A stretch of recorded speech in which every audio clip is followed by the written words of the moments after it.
Magandang gabi po sa inyong lahat. Atin pong narinig sa Gospel today na si Jesus ay pumunta sa Tiro ug Sidon. Ngayong panahon, ang Tiro ug Sidon po ay tinatawag na Lebanon. Ang Tiro po ay ang modern city ng Lebanon ngayong panahon. Modern city.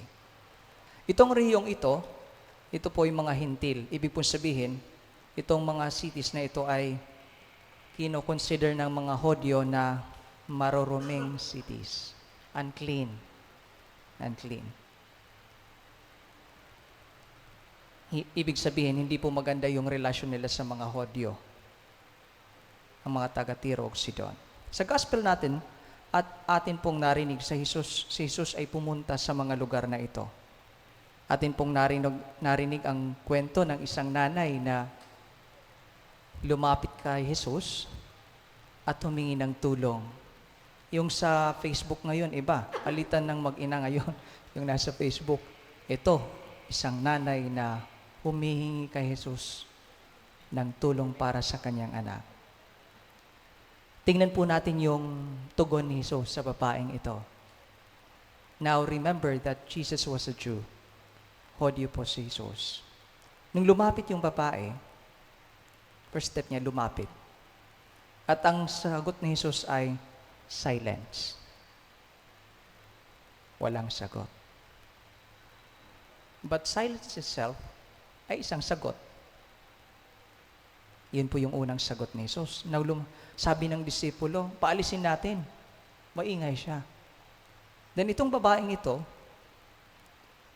lumuhod kay Jesus. Una lumapit, ito lumuhod na. Tapos sabi ni Jesus, I was sent only to the lost sheep ng Israel. Medyo harsh, ano? Kung tayo kaya yung nandito, what would you do? Ano kayang gagawin natin?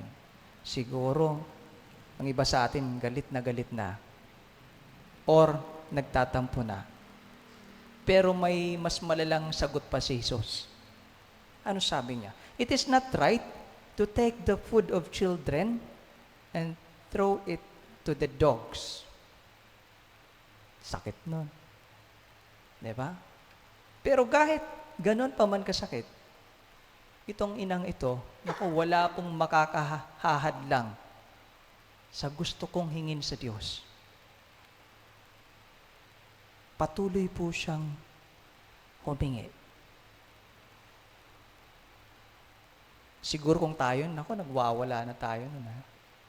No? Ganon yung sagot. Ang sakit nun. Pero itong babaeng ito, hindi. The more that she humbled herself in front of God. At ang sagot niya, sabi niya, Panginoon, kahit po yung mga tuta ay kumakain ng mga momo na nalalaglag. She said it in a humble way. In a humble way. Alam ko po na marami po sa atin ang humihingi ng tulong sa Diyos. And so this woman is teaching us on what to do. Ask God. Keep asking God. Of course, nothing is wrong with asking God. Pero mayroong special ingredient eh. Keep asking God in a humble way. Iba yung hingi ka lang ng hingi. Ito may dinagdag. Keep asking God in a humble way.